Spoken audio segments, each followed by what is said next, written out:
में जनसभा को संबोधित करते हुए प्रियंका ने केंद्र सरकार और पीएम मोदी पर जमकर निशाना साधा। पीएम मोदी पर तंज कसते हुए प्रियंका गांधी ने कहा कि मोदी जी हर बार वो ही भाषण देते हैं। साथ ही प्रियंका ने अग्निवीर योजना, महंगाई और बेरोजगारी को लेकर के मोदी सरकार पर निशाना साधा। बात वो वही कह रहे थे जो 5 साल पहले कह रहे थे, और जो बातें कह रहे थे उनको सुनकर भी मुझे ताज्जुब हुआ। सबसे पहले तो उन्होंने कहा कि बार बार मोदी सरकार। कहा आपने भी सुना होगा, पिछले चुनाव में भी सुना होगा। अब मन में ये बात आती है कि भाई कितनी बार मोदी सरकार, कितने सालों के लिए भुगतेंगे आप?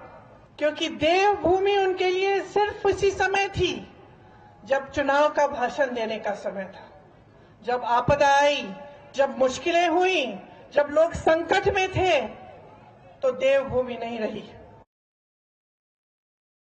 तो सच्चाई क्या है? सच्चाई मोदी जी का राजनीतिक भाषण है जिसमें वो जवानों की बात करते हैं, ओआरओपी की बात करते हैं कि उनके कार्यों में है। जब वो अग्निवीर लाते हैं, जब नौजवानों की आशाएं तोड़ते हैं, तो ये सच्चाई है कि नहीं? इसी तरह से आपने देखा होगा कि यहां पे पर्यटन की बातें करते हैं, कहते हैं कि पर्यटन की बहुत स्कीम गिना देते हैं आपको, लेकिन सच्चाई क्या है?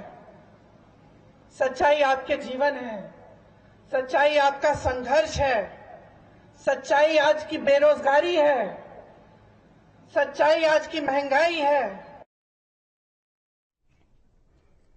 वहीं रुड़की के डीएवी कॉलेज के मैदान में प्रियंका गांधी ने जनसभा को संबोधित किया। प्रियंका ने बीजेपी पर निशाना साधते हुए कहा कि भाजपा के 10 साल के कार्यकाल में सबसे ज्यादा महंगाई बढ़ी है, नौजवान बेरोजगार हुए हैं, और उन्होंने ये भी कहा कि ये चुनाव आपका और देश का भविष्य तय करेगा।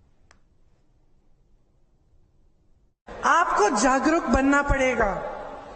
10 सालों से आप देख रहे हैं, सब कुछ सब आपके सामने हो रहा है, आपकी आंखों के सामने, और आपका जीवन संघर्षों के दलदल में है। महंगाई का सामना नहीं कर पा रहे हो, बेरोजगार हो, मुश्किलों में हो, लेकिन आप सच्चाई को पहचान क्यों नहीं रहे हो? यही मेरी आपसे सबसे बड़ी शिकायत है। बहुत हो गया है ये।